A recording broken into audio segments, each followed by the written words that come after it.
Tonight we have a fascinating parsha that is not through any achievement of my own, of course. Parshas Vayishlach begins with the anticipation of the dramatic encounter between Yaakov and Esav. Yaakov sends malachim, emissaries, to inquire about Esav, and they come back with a report which leaves Yaakov greatly worried. So let's begin on page, if you got the Stone Chumash, on page 172. It is near the beginning of Parshas Vayishlach, Pasuk Ches. Vayira Yaakov ma'od vayetzer lo. So the Torah describes how Yaakov is very worried, very fearful. Vayira Yaakov ma'od, he's very much afraid. Vayetzer lo, and he's distressed as well. And he takes a number of measures, as Rashi mentions, well-known military strategy to divide the camp. He sends a tribute to Esav to try to win his favor. And of course, he prays as well. But what I want to look at closely is what Esav Sofer tells us about the dual expression, Vayira Yaakov ma'od. He's very afraid, Vayetzelo, and he's distressed as well. There's an irony there if you think about it. Usually, if a person wants to express with well-chosen words, which obviously the Torah is well-chosen, the extent or the acute emotion someone is experiencing, then it makes sense to mention the lesser intense, the emotion of lesser intensity, and then the one of further intensity, as if to say, not only this, but that as well. But here it seems to be the opposite. Vayira Yaakov ma'od. Yaakov was very afraid, and he was also distressed. It would be more logical to say he was distressed, but he wasn't only distressed, he was also very much afraid. That would extend and expand on the picture of the anxiety that Yaakov is experiencing. So Esav Sofer asks about the fear and the distress, which evidently are clearly related, but they must be different in some way. He also asks about why the Torah says miyad achi miyad Esav. If you look on Pasuk Yud Beis, verse 12, Hatzileni na miyad achi miyad Esav. Save me from the hand of my brother, from the hand of Esav. Now Yaakov only has one brother. You could just, or perhaps more logical would be to say miyad Esav, because although he only has one brother, Esav is more specific. It doesn't rely on the reader remembering that Yaakov has only one brother. But to say both would be either, again, I won't say redundant or superfluous, but it must have a meaning, must have a purpose. Miyad achi miyad Esav. Then he asks another question. According to the well-known comment of Rashi, he told his emissaries to advise Yaakov, to advise Esav, Im Lavan Garti ve'echar ad ata. That is the second pasuk in the Parsha, verse Hey, pasuk Hey. So shall you say to my master Esav,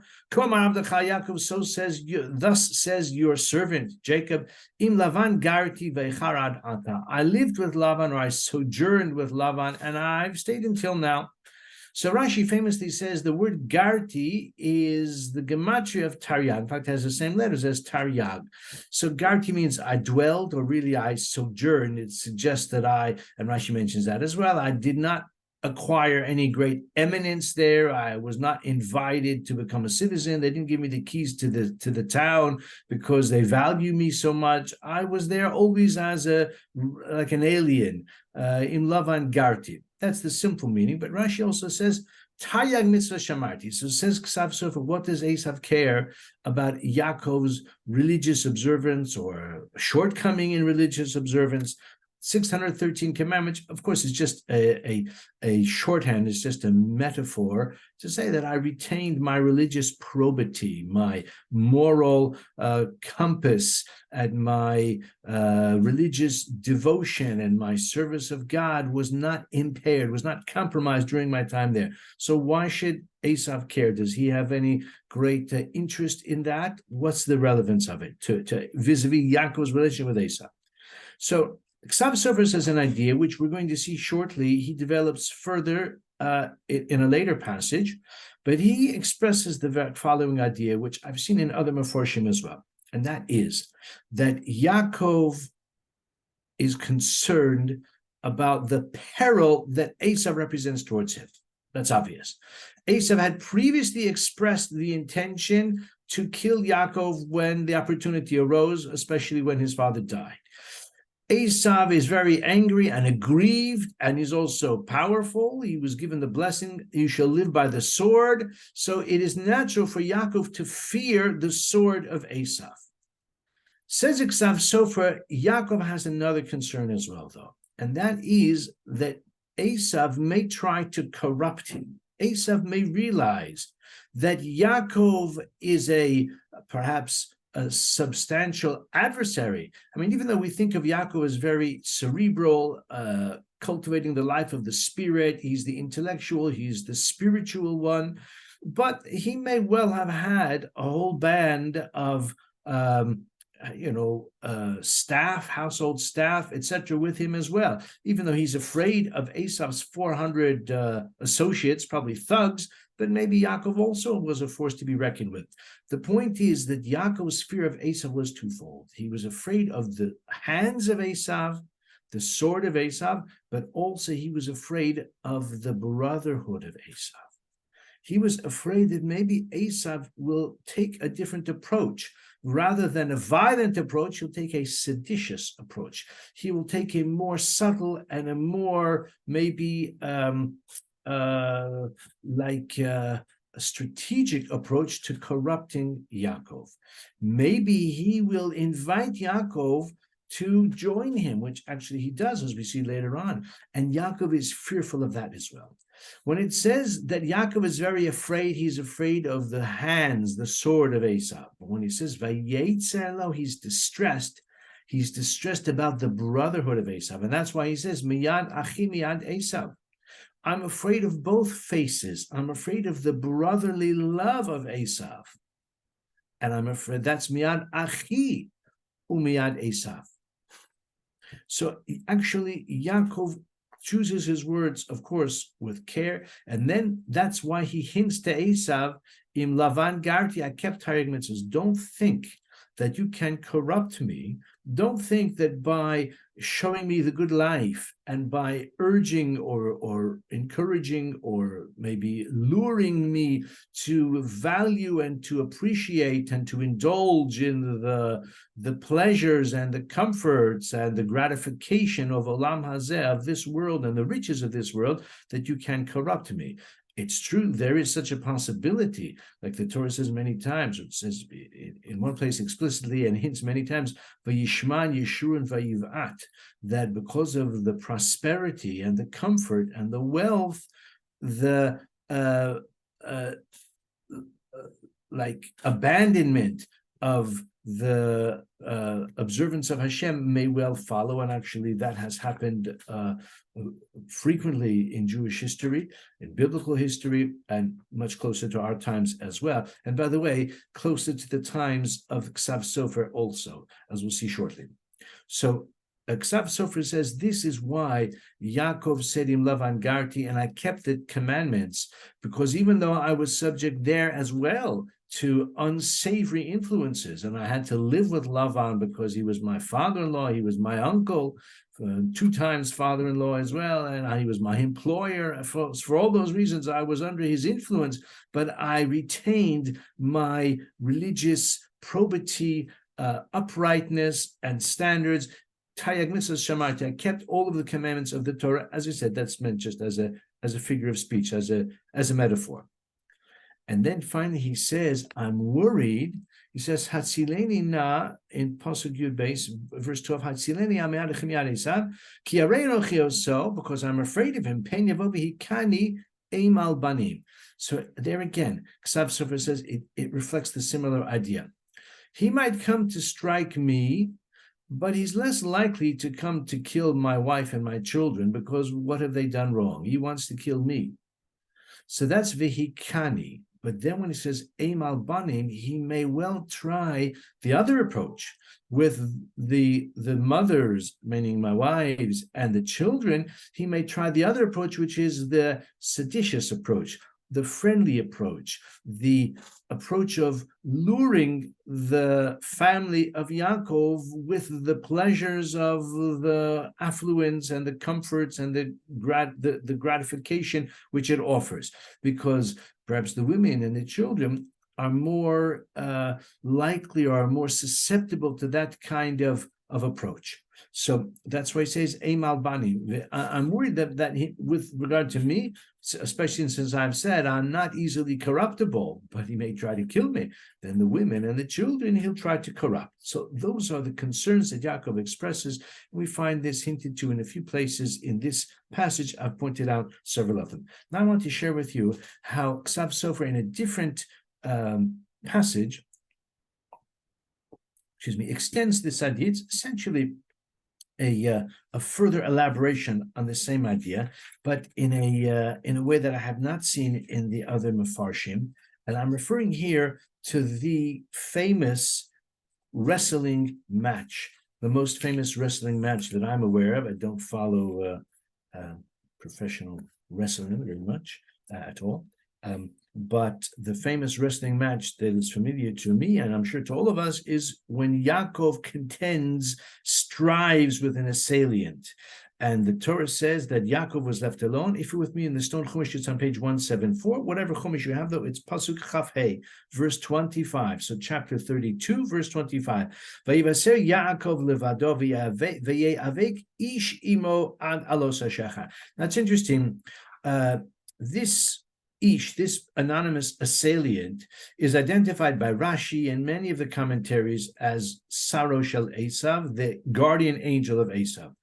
In fact, even the commentators that usually follow a very, a straightforward interpretation, meaning they tend to shun or prefer, rather than the midrashic, a more straightforward approach, the pshat, but they all say that I have seen, at least, that this was an angel. It's difficult to take it at face value that the Torah is telling us in quite a lot of detail how he was assaulted by a would-be mugger in the dead of night. It clearly has much greater significance, especially because he asked him his name, he says, bless me, and that sort of thing. It's quite evident, unless you take the view, which could also be of the Rambam, that it was all a prophetic vision, it was all a dream, in which case, again, the same conclusion I think we would reach, that it has metaphorical meaning, metaphysical meaning as well. So whether it happened in actuality, as the Torah seems to imply,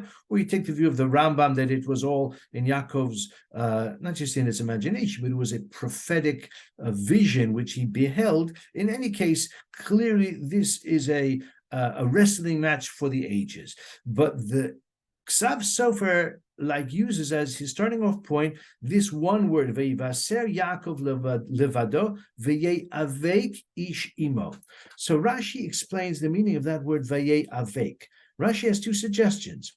He says that Vaye'avek, if you take a look at Rashi, for those who have Rashi's commentary, Menachem Piresh is quoting Menachem ben Saruk. He wrote a book called Machberet Menachem. He was a grammarian.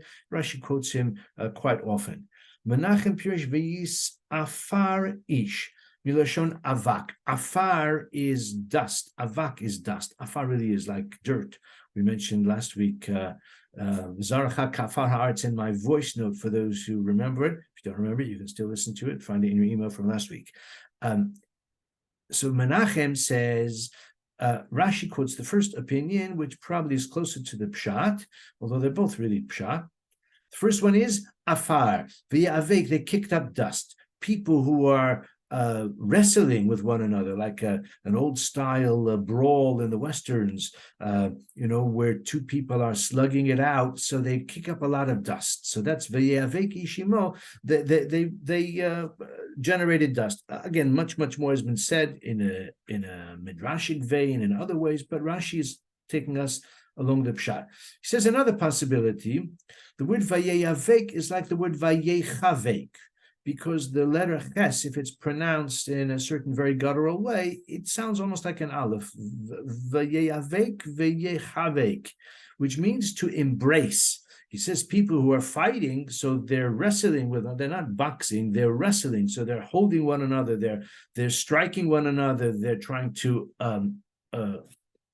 throw one another to the ground. Maybe they succeed and they get up again, and the brawl continues. So Rashi says those two possibilities.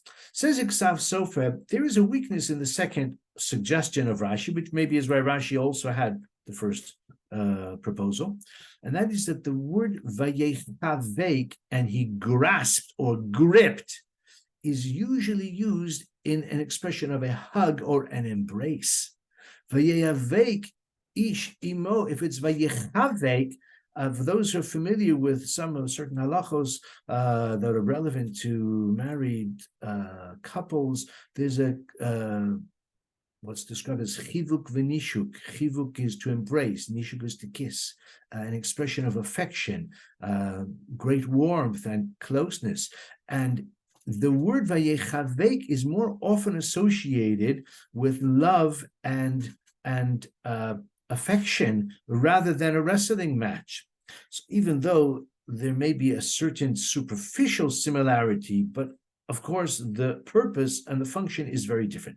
Says Esav Sofer, that is exactly the meaning of the two interpretations of Rashi here. One possibility is that they're fighting. It's a fight to the finish, or nearly to the finish.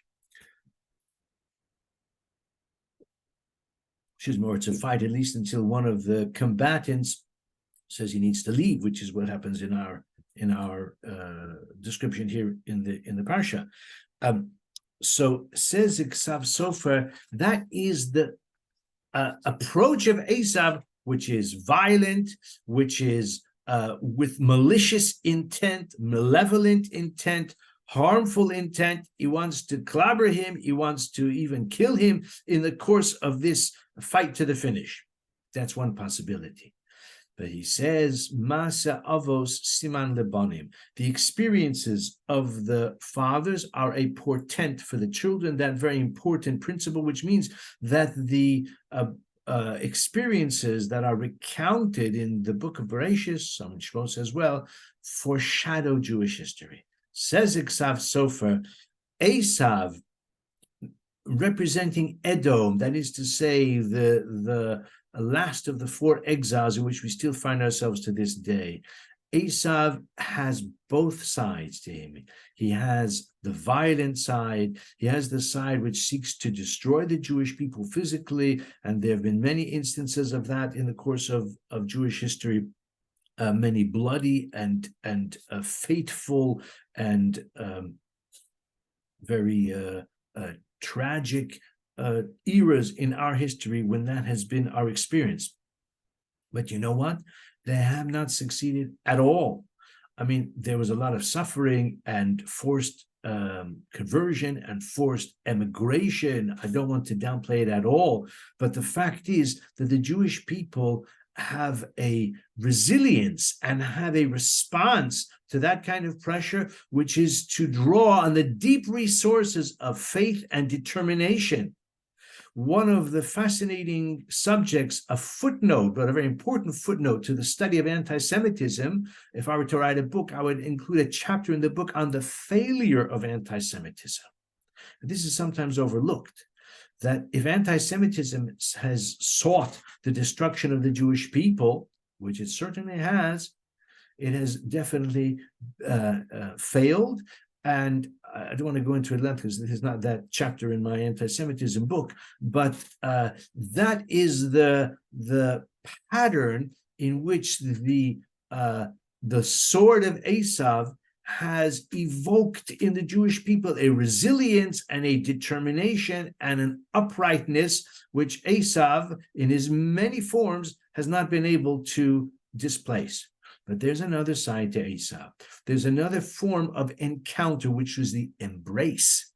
And here it says Esav Sofer, and he's certainly alluding to the circumstances in his own time. Esav Sofer lived in Preshburg, which is part of the the Austro-Hungarian Empire. It was a prosperous city, and the Jewish people in the mid 19th century in Pressburg and in his cultural milieu, in some cases, I was going to say many, perhaps it's exaggeration, some cases were quite prosperous.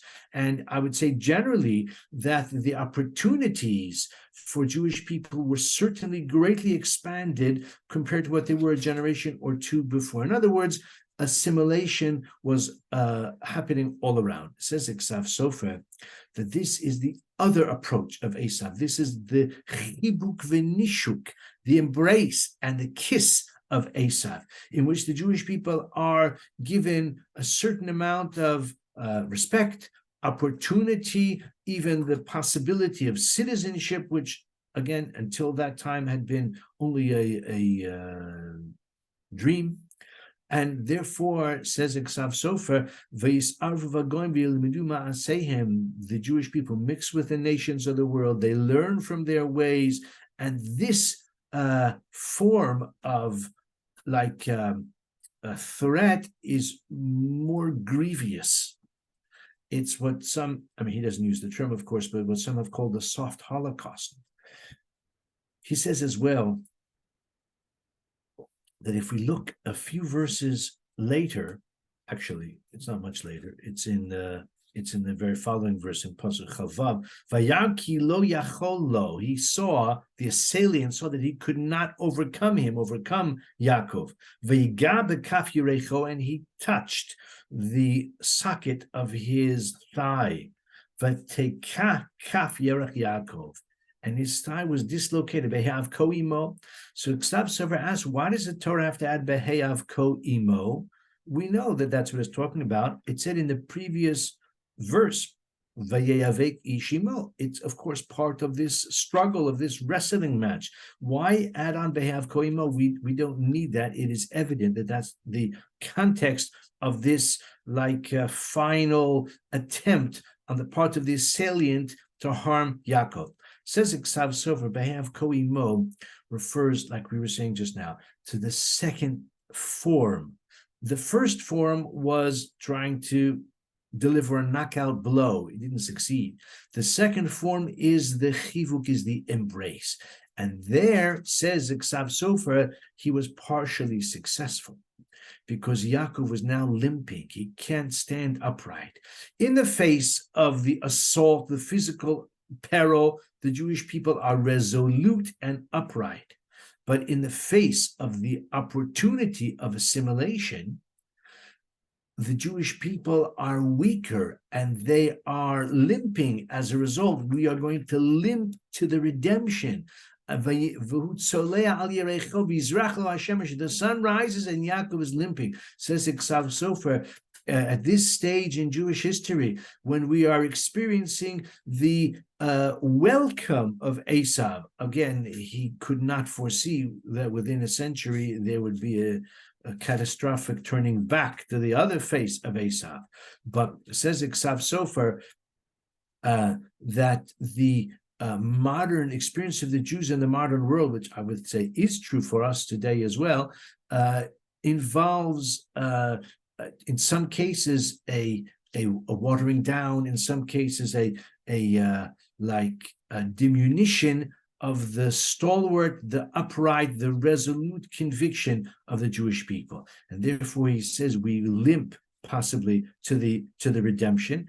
And this, he says, is hinted to also for Teka Kaf Yerech Yaakov. This I'd like to suggest that it might be also a hint to the nature of the assimilation, in which the interaction and the maybe convivial relations with the nations of the world lead to forms of assimilation and intermarriage as well. And that might be a hint in the Yerech Yaakov, the thigh of Yaakov, which could well be used in a euphemistic way, as we find elsewhere in the Torah as well. So it could be an allusion to the possibility of intermarriage and the intermingling, which clearly undermines the conviction of the Jewish people collectively. This is what he says, Esav Sofer says about Ve'avek ish imo, again, as I said earlier, elaborating on the same theme about the two faces of Esav. In the short while we have left, we have time for another beautiful comment of Esav Sofer that I would love to share with you. And this is in the next chapter when Yaakov and Esav finally meet. And when they do, Esav is in a fraternal, he's full of fraternal love. And it says it in Pasuk Daled, verse 4, page 176. Vayaratz Esav, it's in Perek Lamed Gimel 33, verse 4. Vayaratz Esav likraso, Esav runs to greet him.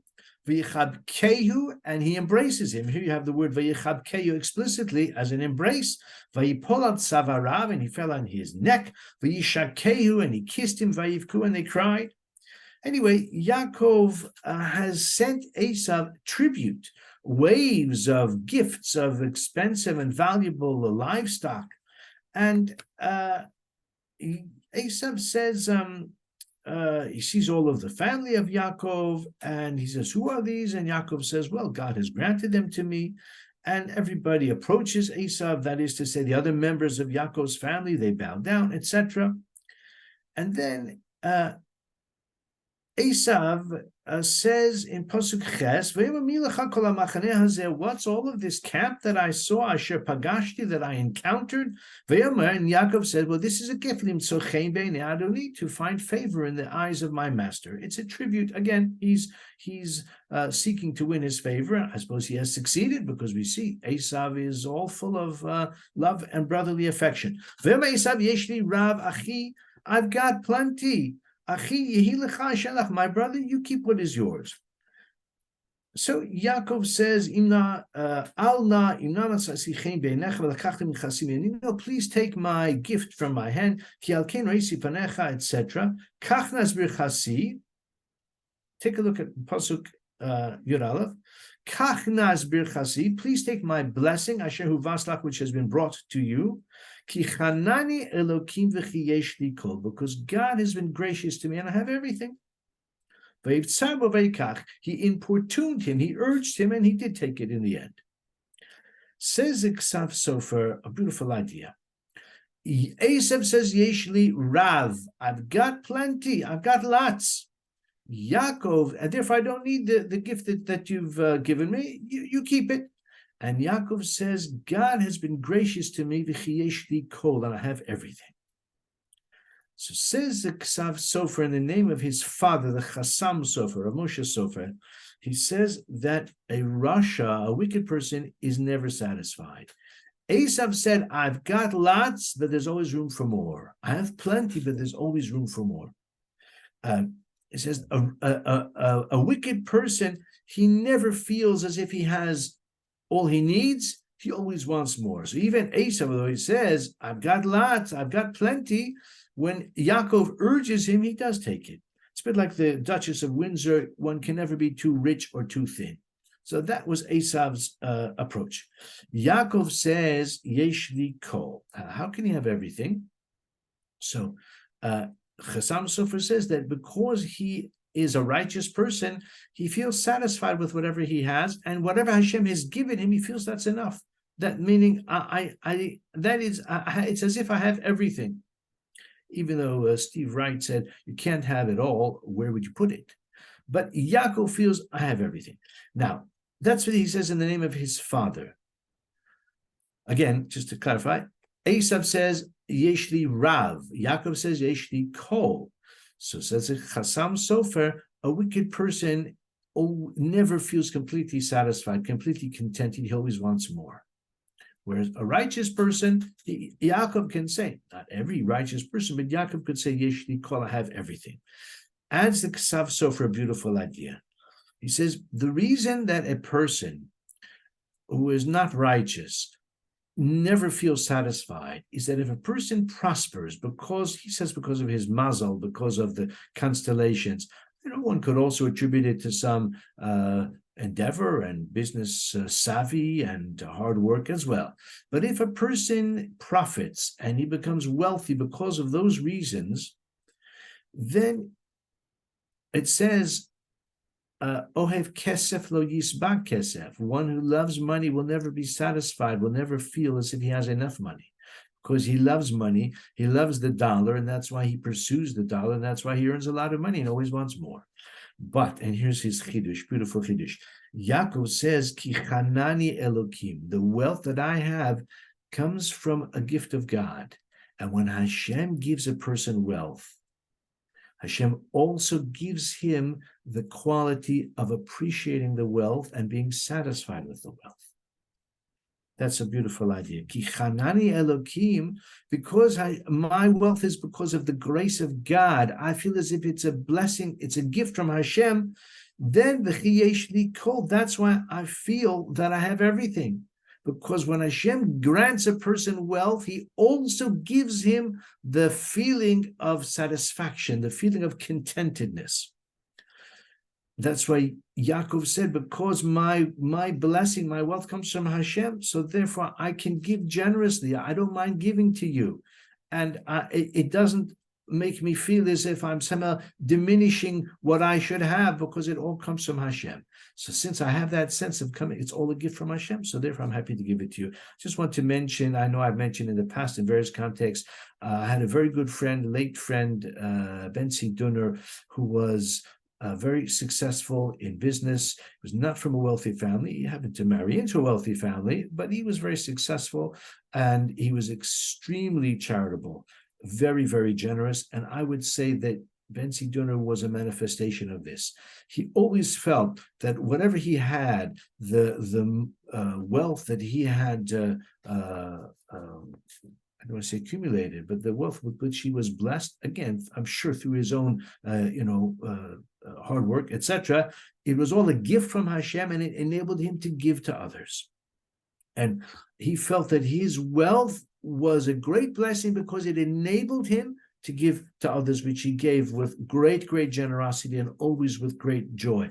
And I would say that he was an example of what Esav Sofer says here about Yaakov. He felt he had everything because whatever he had, he felt was a gift from Hashem. And when Hashem gives a person a gift, he also gives him the chen, that quality of appreciating and feeling as if he has all of his needs are met. So these are some, ideas from the Esav Sofer. Just to review quickly, Miyad Achi Miyad Esav. There are two faces of Esav. There's the hands of Esav, the sword of Esav, and there's also the embrace of Esav, and that explains also Vayavek ish imo. Vayavek, they were brawling, but the other possibility is Vayichavek, he was embracing. And although Rashi seems to say it was all part of the description of the fight, Esav Sofer says actually Chivuk is much more associated with love, with an embrace, with affection, and that was also part of the battle. That was the part of the battle that left Yaakov limping. He was no longer upright, and so the Jewish people are maybe limping towards the Geula, towards the final redemption, may become speedily in our days. Thank you very much, and I wish everyone a good Shabbos.